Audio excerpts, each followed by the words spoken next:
And the Oscar goes to... legendary investor and Trump economic advisor Wilbur Ross. Well, thank you for having me on. I don't really quite understand why. I hire people that are stupid. Best original screenplay. Rudy Giuliani. There is not a single bit of evidence. And here are the nominees for Best Director. Nancy Pelosi. And me, Chuck Schumer. Let's take a moment to congratulate ourselves. This is the What and the Why podcast for the week ending the 25th of January, 2019. All right, Mr. DeMille, I'm ready for my close-up. And the award for Best Podcast goes to... well, welcome to the What and the Why podcast. This week coming from the grey carpet of the Corridor of Power, so named because what I laughingly call my office is in fact simply a narrow corridor in my house where I have a desk. I'm Tim Marshall. The alternative Best Podcasts Awards are presented by... David Waywell. David Waywell, whose carpet is coloured... blue. Oh, very nice. Office or just sort of desk somewhere? Office. Oh, Office. Get you. Okay. Well, converted bedroom. This week, well, after being banned last week, it's back with a bang. It's the B word. B. Bell.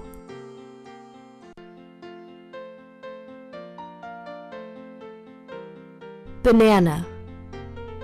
No, not those B words. You know, it's Brexit. But rather than blitheringly boring on about bloody Brexit being bollocksed up in the British Parliament, a question. How have the other 27 managed to keep a united front all this time? And they have. Now, also back to the T word. Yes, it's after a 1-week suspension for various offences. First name is Mr. Middle name is that period. Last name, T. Yes, it's Mr. T as in President Trump and the Shutdown. President Trump and the Shutdown is not a popular mid-70s Reagan-era funk band, but it's a right here, right now, rockin' a hard place crisis. And yes, we're going to have the what and the why of the Oscars. This week's news roundup of things we lost in the mire, plus this week's facts. And David's going to tell us about his week. Oh, God, my week. Oh yes. It's not been bad. It recovered after a terrible weekend when I had a perfect storm of rejection letters, which put me into a terrible mood. But about your cartoons? Yeah. It's just the way of being a cartoon. Some of which you then posted on your Twitter account, and I thought 2 or 3 of them were class acts. Well, thank you. A lot of people say that, but, you know, it's just the nature of cartooning. It's small clothes shops, I think. But anyway, I did a lot of work. I went to an art gallery yesterday, looked at some photographs, did some photography, and I've written 2 articles this week, so I'm all right now. I've recovered. I'm very, very happy to hear it. Now, to Brexit and beyond.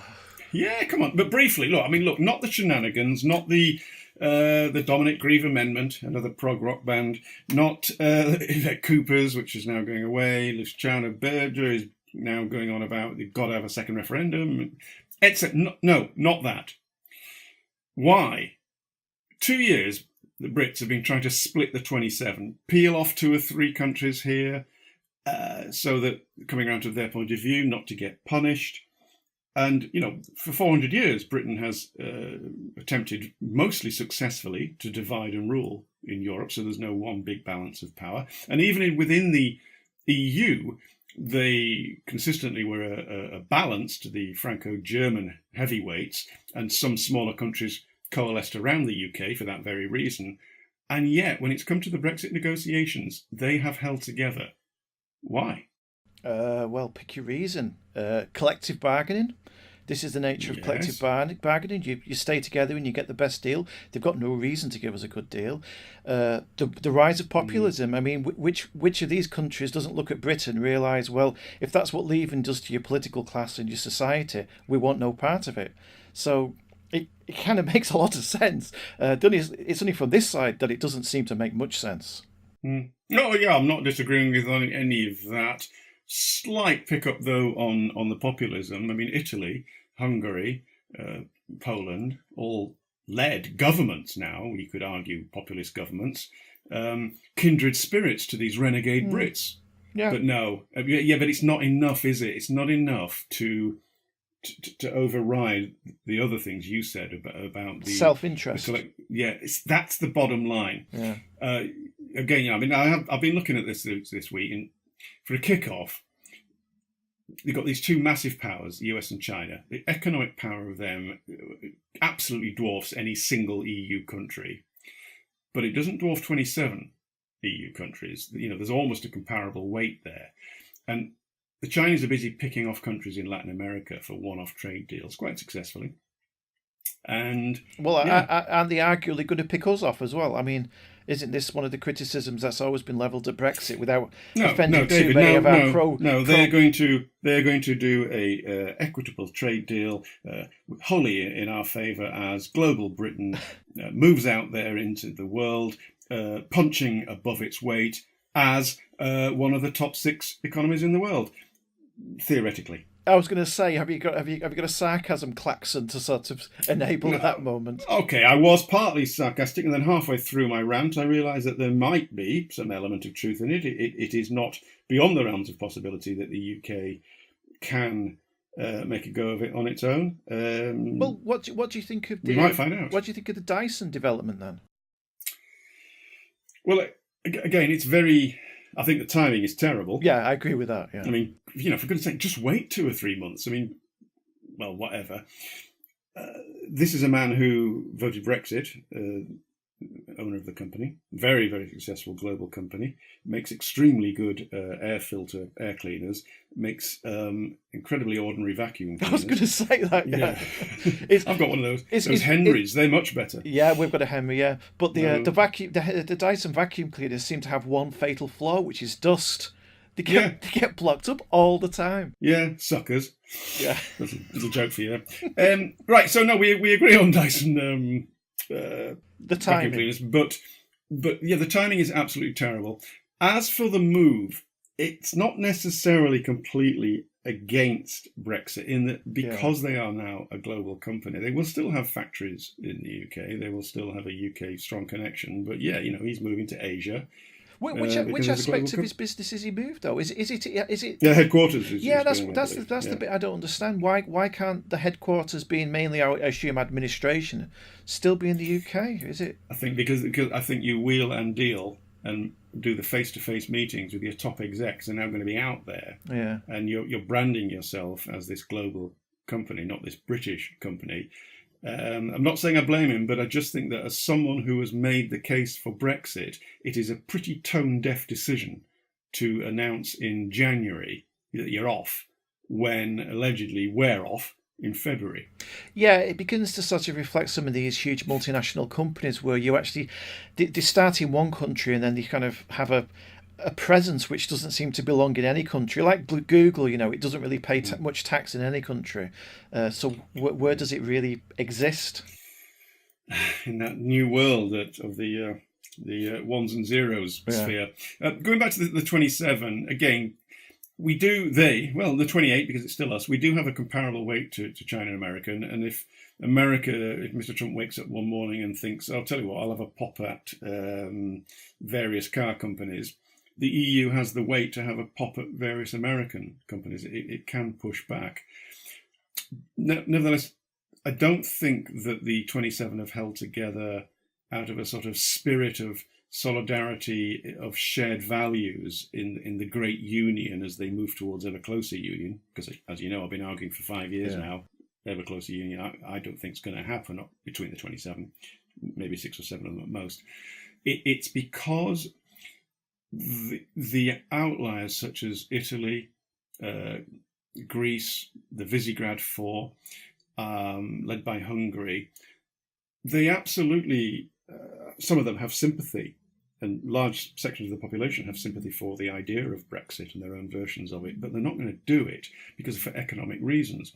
And so the union is going back in some senses to what it was in the 1970s, which is, what was it then, the EEC, the economic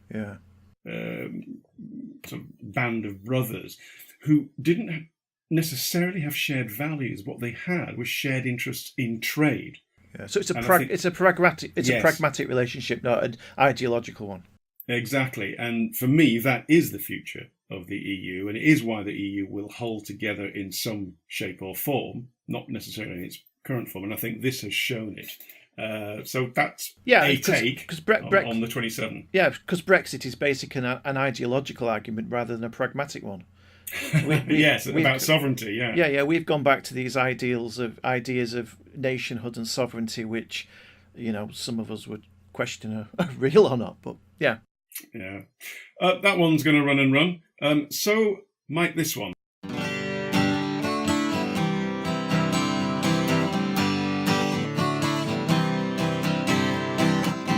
Going through a shutdown. Nobody wins in a shutdown. No compromise in a shutdown. Well, nobody can agree. Some people got no job in a shutdown. They can't pay the bills in a shutdown. So they're gonna move in a shutdown into the Statue of Liberty. Nobody's there right now. Thank you to Todd Chappelle, who, in looking like recorded in his bathroom, because I can see a radiator there, put that little ditty together. Very nice it is too. Thank you very much. And so that leads us to the United States, to the T word, Mr. Trump, and the shutdown, which is going on, 8 weeks now or more? Yeah, we're up to episode 13 of these podcasts, and I think we'll still be discussing it 113, because Trump's already speaking about years. I mean, well, this is Belgium. They don't have a government for like a couple of years and nobody notices. Yeah. Well, but this is different, isn't it? Because is it 800,000 people have not been paid? Well, this is it. You were talking. I don't know whether it's it must have been 2 podcasts ago where you're saying the country's carrying on and it's not really being felt. Well, I think they've just gone past the second missed paycheck and it is being really felt. No, I said that the system of the United States carries on because it's a federal system and each individual state can carry on. I absolutely accept the suffering of people that don't get paid, absolutely. Yeah, well, it carried on for a while, but it's beginning to sort of... It's people are beginning to feel its teeth. I mean, there's questions of whether the airports are going to stay open and, flights are going to be... to say there's questions about safety. Yeah, because after a couple of months, I might not show up out of goodwill. Well, it makes sense. I mean, people need to be paid, and apparently America's got a pretty good situation with jobs. So, if people want to switch jobs, now's the time to do it. Yeah, and it is starting to bite. And politically, they are absolutely in the trenches, aren't they? I mean, the latest I heard that Nancy Pelosi, the Speaker of the House, Democrat, has rescinded the invitation to Donald Trump to do the annual State of Address. He said, well, I'm not going anyway till we've sorted this out.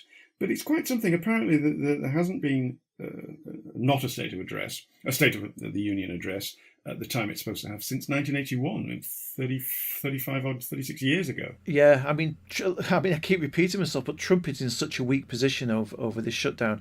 But it's just not just like he's in a weakened position because the economics of it don't really stack in his favour. But it's the lack of understanding his government. I mean, Wilbur Ross has just come out and said he doesn't understand why federal workers are going to food banks.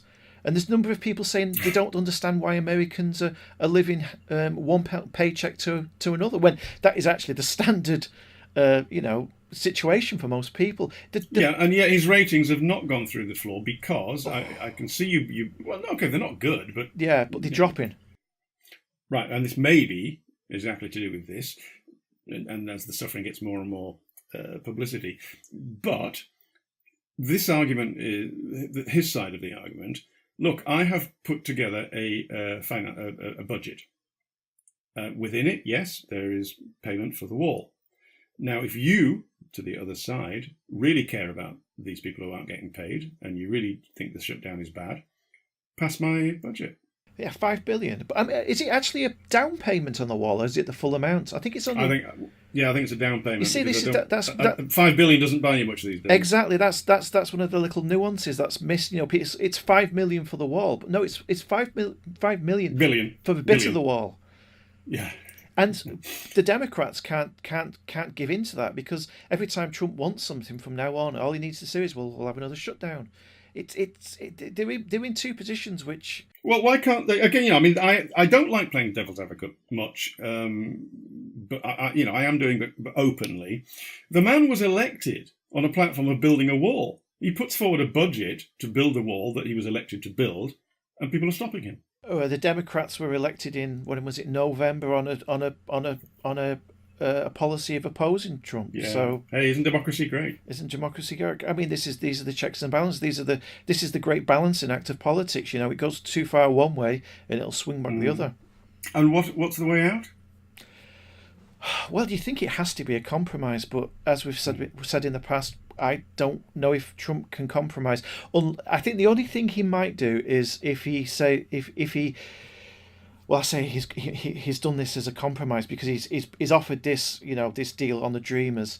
That's going to be rejected. He could hold up his hand and say, "Well, I've tried," but I don't know, and I just don't see the Democrats could offer him some money, because there is some common ground about they do want some security, they do want surveillance technology, they do want more border guards. Maybe they could compromise there, but with him saying it's got to be a physical barrier. No, that narrow window is the one to go through, and that is the technological. Yeah, the Democrats say, look, we will agree that this money can be spent on reinforcement and all that technology. But your language betrays you, as does mine. Mostly our language betrays us. I said, what's the way out? And you immediately said, I don't think Trump is capable of compromise. Inherent in that is that you think that the Democrats are, but you're putting it all on him, and it's a two-way standoff. Well, no, I think there's three parties here. There's Trump, there's the Democrats, and there's also the Republicans. They only need 60 votes. They need 60 votes in the Senate to actually get a bill through, which would reopen government. I think the further this goes, there's more chance of some Republicans moving over to vote for the Democrats' bill. Whether Trump vetoes that then becomes the big issue, and maybe he won't. But I don't know how he explains that away.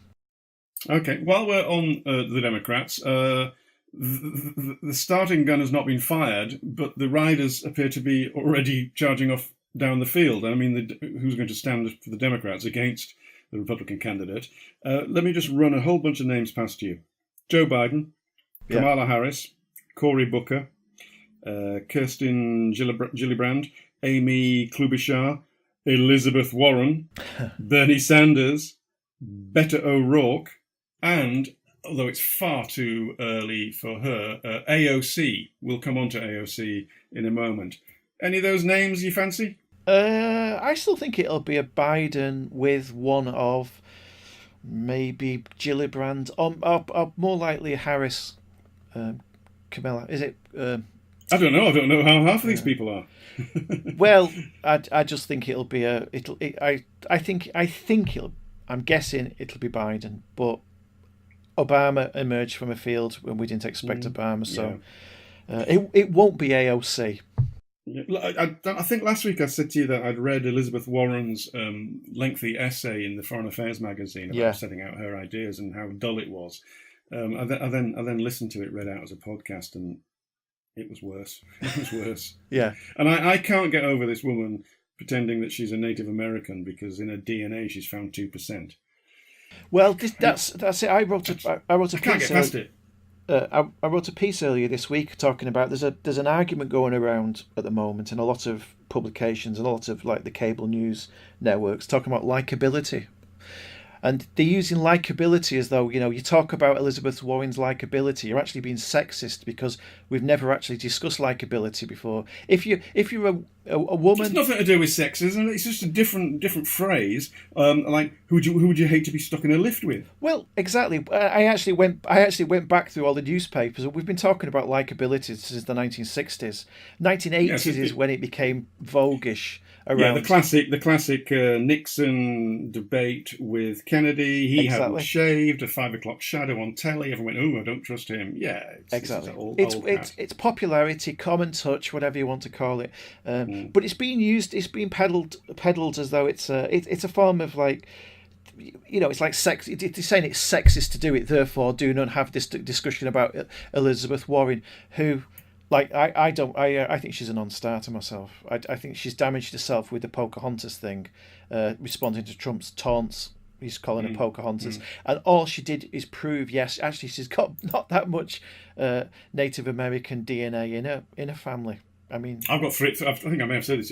I did my DNA, and I got 3% Italian, and I am a terrific cook, and I think it's entirely down to that.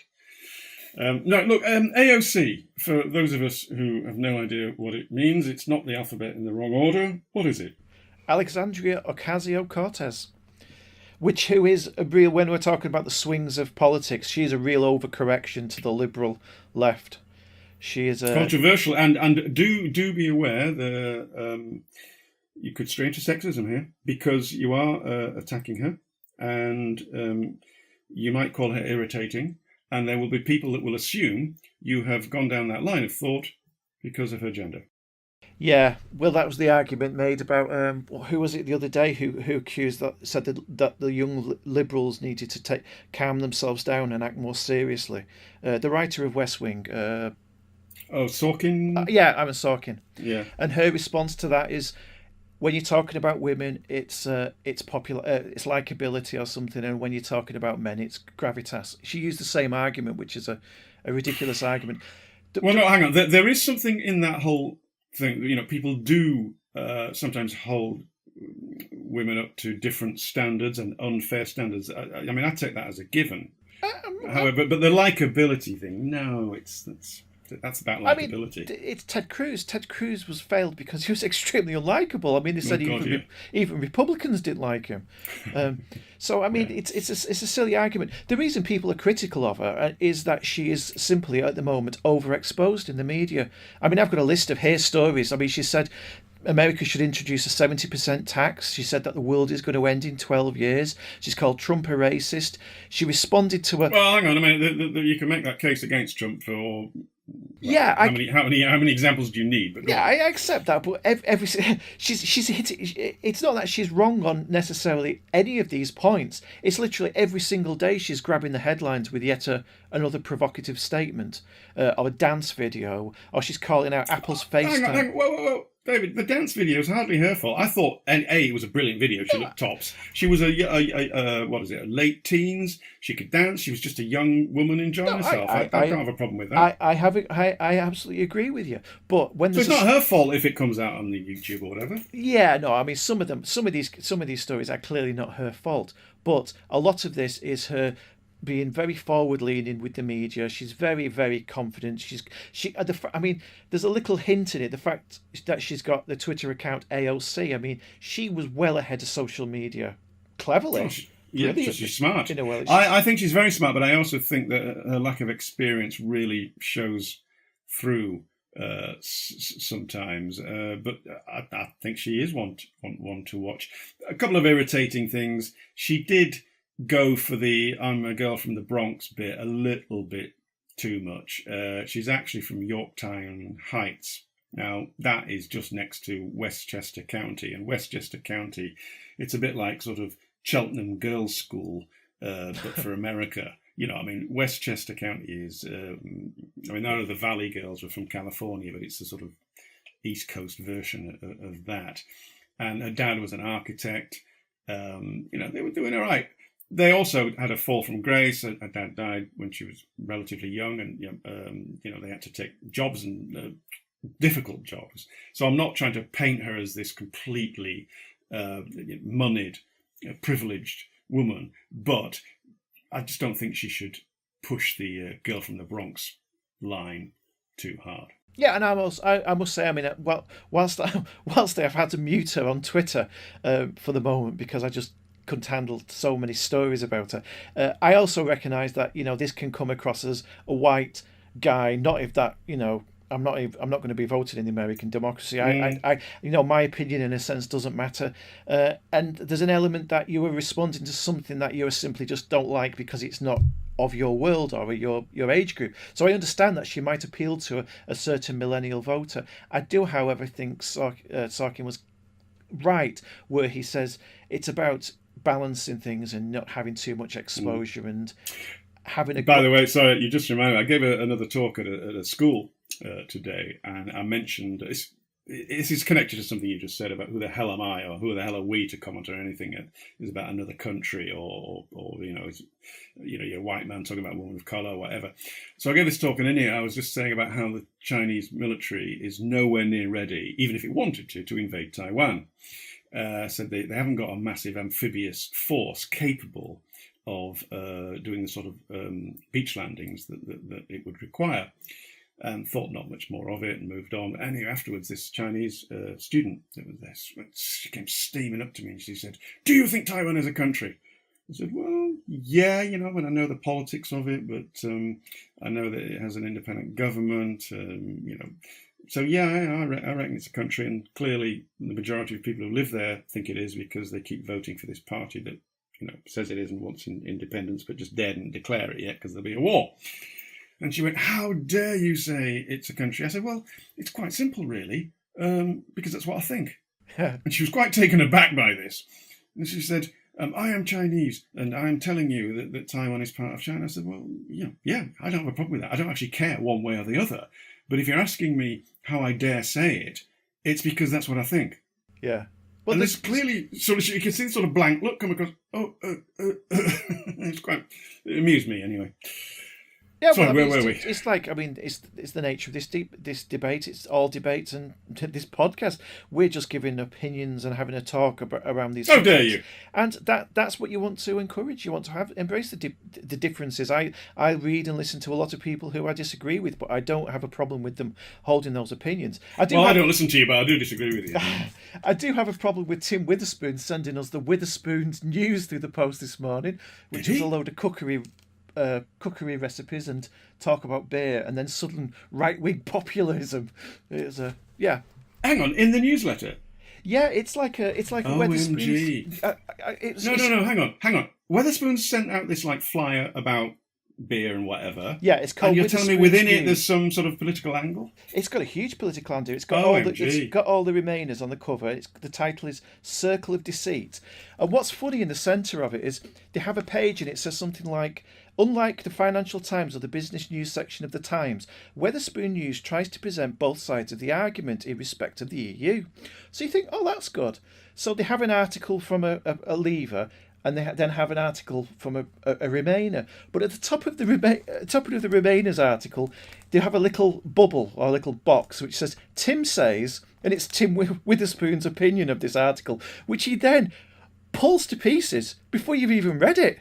So it's one of the oddest bits of political propaganda I've ever seen in my life. I'm reluctant to take again him because I quite like Spoons, and also, did you know that each Wetherspoons has a different pattern carpet? I don't, because I've never been in one. How can you not have been in a Spoons?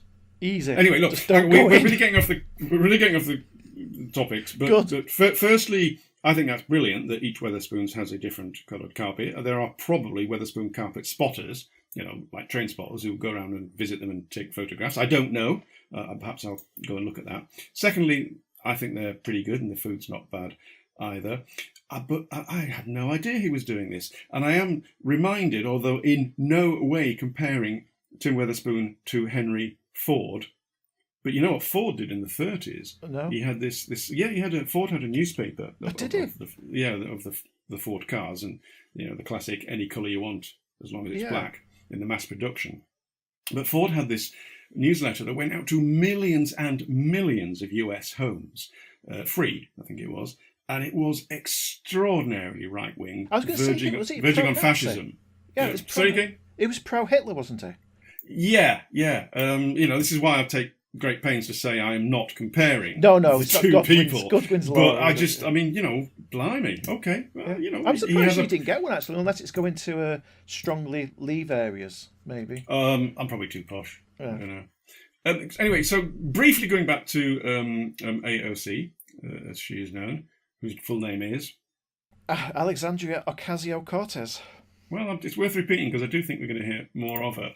There was one thing that she said last week that I didn't know the truth of, and you know more about these things than me. She said She was making the argument that algorithms are racist. And bear with me, she said, algorithms are still being made by human beings. And those algorithms are still pegged to basic human assumptions. They're just automated assumptions. If you don't fix the bias, then you are automating the bias. And this is to do with algorithms picking out which areas might be more or crime-ridden or even on people's faces. And I've seen articles for and against this, that, algorithms, no, they cannot be racist because they are automated. But I've read another article, I only read one of each, to say that no, because they're programmed by humans who have bias, algorithms can be biased. Do you have a view? I think they both can be biased and not biased, because it's going to be down to they can be because they're going to be constructed by human minds, and human minds might accidentally or even deliberately introduce a bias. That is certainly true. However, I think there's an argument, for example, about the way cameras try to identify faces. I think one of the criticisms was about racial equality in the FaceTime app. Now, I'm not. I think that might have been what triggered her response. Yeah, and I think the argument there is, well, that comes down to the way cameras work, and cameras work by light, and I think they pick up high contrast areas better than they do subtle nuances of shade. So if you've got a very white skin against a dark background, the computer can pick that up easier than if you're dark-skinned against a dark background. And I don't necessarily think that's a bias that humans would introduce. I think it's just the nature of how light works, if you understand what I mean. It's like an unfortunate aspect of our natures and the way that nature works. There's a whole podcast there, and in fact, at some point we could not do the whole podcast on it, but that and the Chinese social credit scheme. Oh, that's just mad. I don't know that one. Well, very briefly, because we should talk about it sometime. China's got this new social credit scheme. It's rolling out. Supposing you start on 0 points. We all start on 0 points. Crash your car. It's your fault. Maybe you do a runner. You're -10. Do something else bad. You're -40, etc., etc., etc. You get to a certain point. Oh, I think I'm going to buy a plane ticket from Shanghai to Beijing. No, you can't. Your social credit score isn't high enough. Oh. That's where the Chinese are going. They've reinvented the church, because it's that's an interesting. Yeah, I mean, I've been thinking about this a lot. It's like a secular religion. You've got to get enough points to get into heaven, or Hong Kong or whatever. Yeah, but it's an absolutely brilliant way of controlling everyone. Yeah. Well, let's try and revisit that. Look, briefly, and I promise people listening it is brief, just a couple of quick news stories that one of them didn't get any headlines and one of them did. Venezuela, Juan Guaido, he's the opposition leader, but he's declared himself the interim president. Now, when you make that move, it's because you think the end game's coming. I wrongly predicted last January that 2018 Maduro would go down and there'd be a revolution, some sort of takeover. Didn't happen, but maybe I'm just a few months out, because when you declare yourself the interim president and the other president says, no, I'm still president, you've got to be pretty sure. Anyway, that triggered huge demonstrations, mostly in the capital, Caracas, against the Maduro government. Donald Trump then weighed in, said, right, the US recognizes this new guy as the president. Canada, Britain, the Organization of American States, they all weighed in and said, yep, that's the president. Meanwhile, security forces pledged allegiance to Maduro, but it's bubbling again. The one that didn't get any, did you know that Russia and Japan are still at war? No. Sounds like the plot to a Laurel and Hardy film, this. Well, no, they are. Just as, isn't it North and South Korea? No, the US and North Korea are still at war. Yeah. Anyway, they're sort of at war a bit.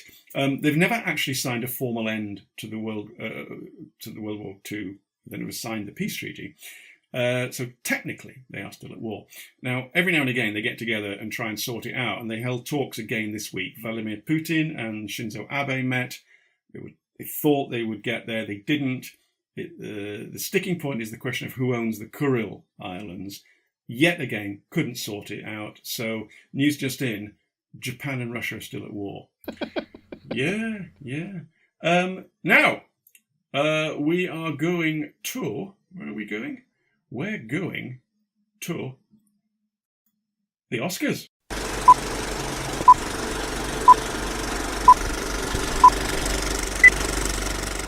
Now, why are we going to the Oscars? Because it's Oscars time. I don't care about them particularly. I don't really bother watching them. I'm interested sometimes about who wins and why they win. But what I wanted to ask you, with your triple, quadruple degrees in English, therefore you know about judging quality, is does it matter that these people say X about film Y? Sorry, no. Obviously, it matters because it matters for box office and this, that, and the other, and how much you get paid for your next film. It's a very old question. There was a professor, at Cambridge or Oxford. I can't remember which one it was, but he famously did a test with students where he gave students a lot of poems to read, but he didn't actually tell them who'd written them. So the criticism of it was based on just purely on what they read on the page, and his point was how much who writes something makes you judge the work. In a sense. If I was watching a Stanley Kubrick film and I knew it was directed by him, because I think he was one of the geniuses of the 20th century filmmaking, and a bit of this century. I'm influenced. I'm automatically disposed to thinking it's a brilliant film because he's a genius. So I might actually give it extra kudos based not on what I'm actually seeing. I'd not thought of that first. However, that is in there without any question because they do know, who the people that vote. The 7,000 voting members, they're nearly all, in fact, all of them, I think, are in the industry. And it's quite interesting that if you are a director, then that section of the 7,000, they vote on best director. If you're an editor, you do the Oscar for best editing, acting, etc., etc. So the 7,000 of them, they sift through the nominations, narrow them down, get to those that they nominate, then you actually judge. So this explains why, if you've got best film, which you'd think would mean that's the best director, it doesn't because there's two different sets of people choosing it. But I had this discussion around the dinner table the other night about isn't it all subjective? But no, it's not subjective because you've got people that know what they're on about. These are 7,000 people that are immersed in film and have spent their life. They know what they're talking about what is a good edit and what might not be a good edit. Discuss. Yeah, well, that's a good point. I mean, I used to really obsess over the Oscars years ago. I'd stay up at night. I'd follow it all year, and then that and the midterms.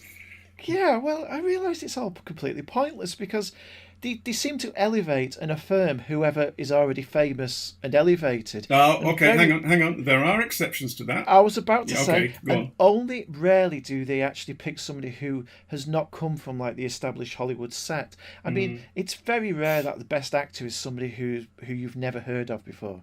Yeah, well, okay. I mean, I haven't really got across the list of this year's. There's just, I've not got a list in front of me, but what's passed by my eyes over the week, because it's on the telly and the radio every now and again, there's that one, I think, set in Mexico, shot in black and white, and it's in Spanish. Yeah. I mean, that would be... Roma? Yes, I think that's what it's called. I mean, that would be, pretty unusual if that won. Moonlight won in 2017. I have got a list of previous best films. That pretty much came out of nowhere. But I go back to the question: isn't it all completely subjective? So does it matter other than how much money it's going to take at the box office? Are you swayed? Oh, that's got the best Oscar. I'm going to go and see it. No, I think the English patient put an end to that with me once.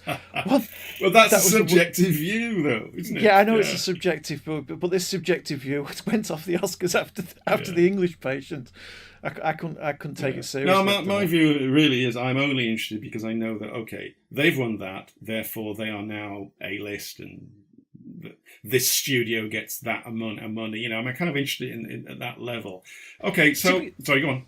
No, I was going to say, to be honest with you, it goes a little bit back to where we began when I was talking about my week and talking about cartoons. And one of the things you realise as somebody who because I am quite creative in the things I do, writing and whatever, is that if you've got a reputation, it's very easy to build on that reputation. Yeah. So Ricky Gervais, who Can't draw for peanuts. Thomas Brolin. When Thomas Brolin signed for Leeds United, we thought he was brilliant. He was absolutely rubbish. Sorry, did I mention Leeds United? Do go on. Oh, I should have banned the L word this week.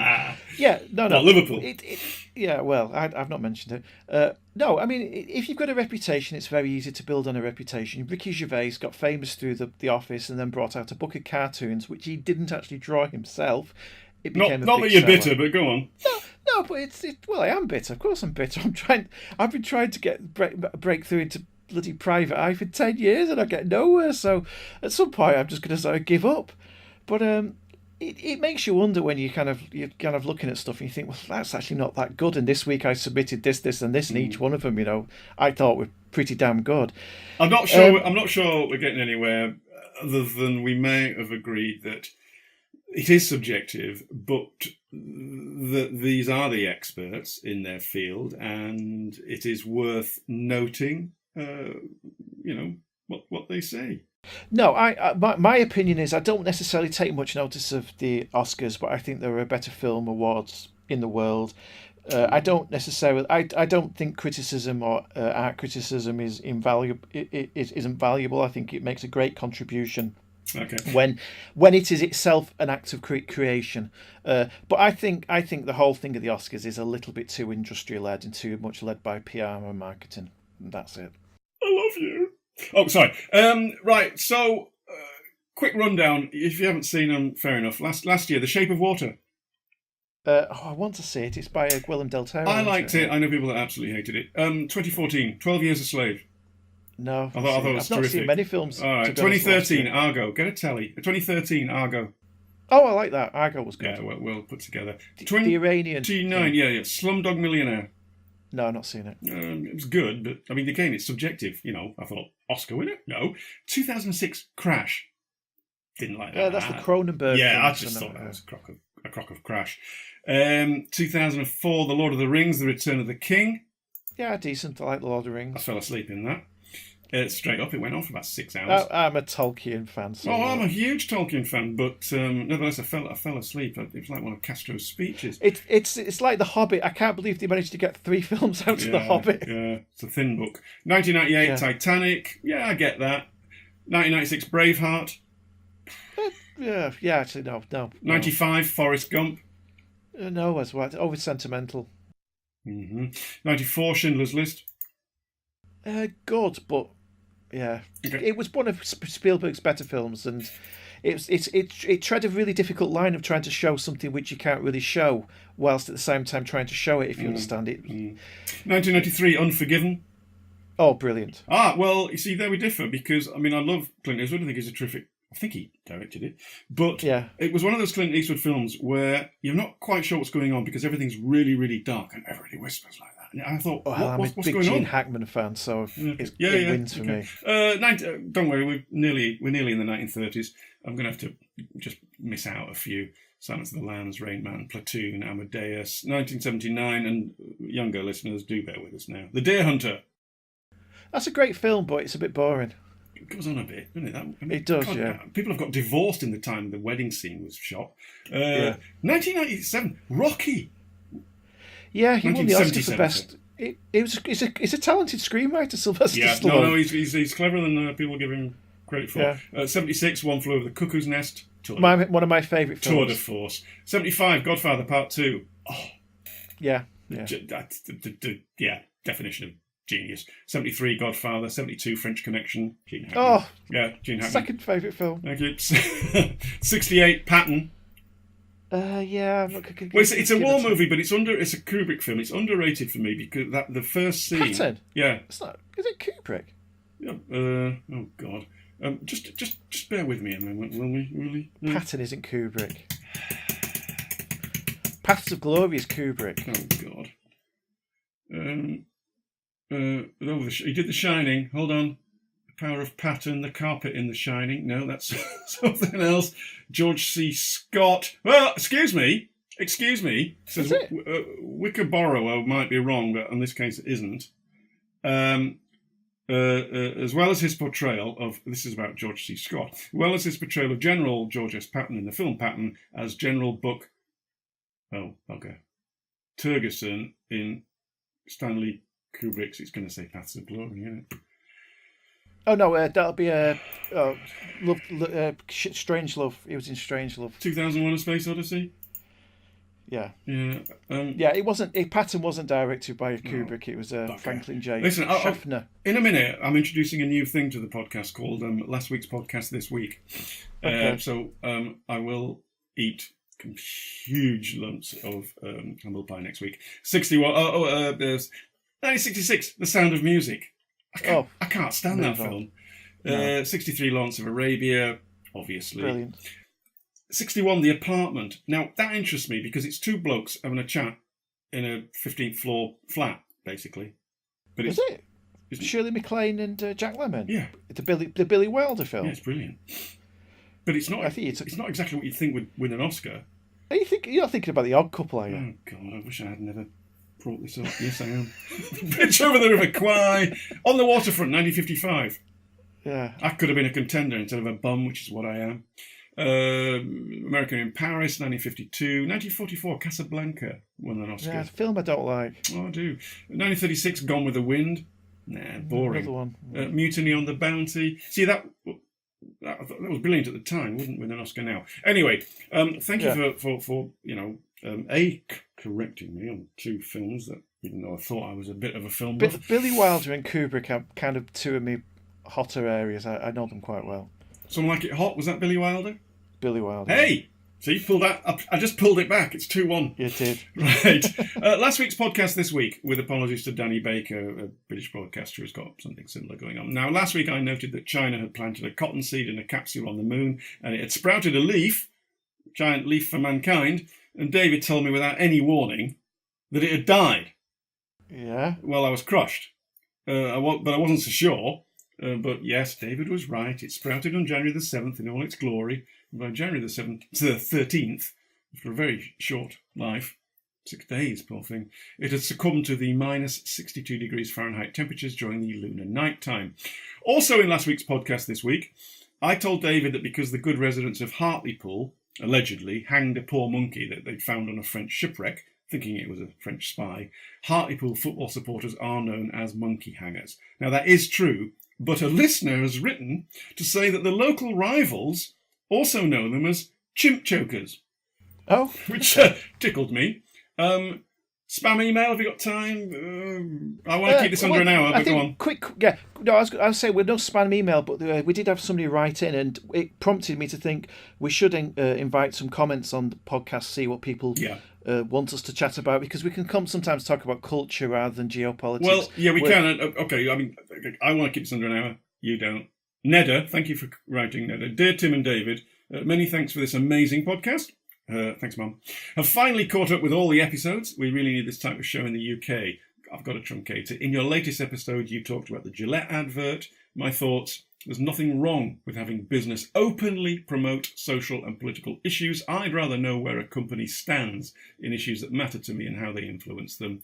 And in an age of accountability, why are we questioning people taking accountability? Thank you, Nedda. And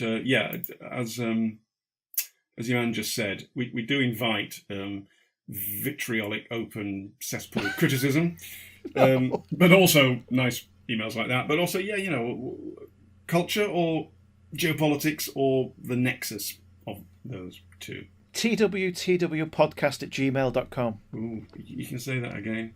twtw podcast@gmail.com. Now it's time for this week's facts.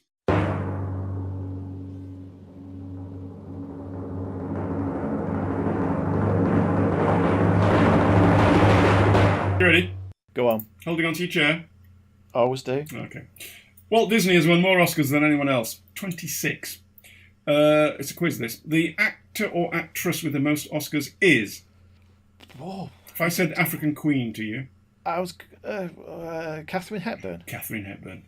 Yeah.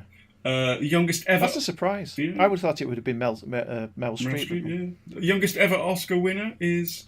Oh, the girl for the piano? Was it? She was in Paper Moon. Oh, was it? Oh, Famous Dad. Tatum O'Neill. Tatum O'Neill. First Academy, 1929. And it lasted 15 minutes. And there's a lesson to be learnt there. for this podcast. This year's might last that long as well because they can't get a host, can they? 1933, the wrong Frank gets up on stage, right? Frank Lloyd and Frank Capra were both nominated for Best Director. Frank Capra hears Will Rogers presenting, say, "Come up and get your award, Frank." And he runs up on the stage to claim his award and finds it's actually Frank Lloyd who'd won. And Capra said, "I wish I could have crawled under the rug like a miserable worm." 1939, George Bernard Shaw becomes the only person to have won an Oscar and a Nobel Prize. 1940, Hattie McDaniel became the first African American to win an Academy Award. Gone with the Wind. Get this. The awards hotel upheld a strict racial segregation policy. So the film producer David O. Selznick reportedly had to call in favours just to have her allowed into the building. She had to sit at the back of the auditorium on a segregated table away from the rest of the co-stars. Now, she should have just told them to sling it. But on the other hand, I suppose if she goes up and, if she's awarded it, that's another stride. Who was that for? Gone with the Wind, sorry. Oh. Which, again, I'm entirely lukewarm about the film. Last fact! 1968, the ceremony was postponed until after the funeral of Martin Luther King. So you fast forward 1940 to 1968, an awful lot has changed, still changing, still some way to go, which is partly to do with the whole Oscar problem of who's going to. Well, I would say it's all down to the American Civil War. It's actually surprisingly close to our present time in historical speaking. Yeah. So I think, you only have a couple of generations between us and that divisive, war. So, it's no wonder that they still have these issues. Yeah, 1940, 1968, but there's still these issues about who is on this panel, who are among these 7,000 people, and how many of them fully represent the rainbow nation that is supposed to be the United States. Should we say goodbye? Go on then. Goodbye. We've come in under the hour. I think that's a good thing. I'll leave you, because it's Oscar time, with a cracked actor.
The end is in sight.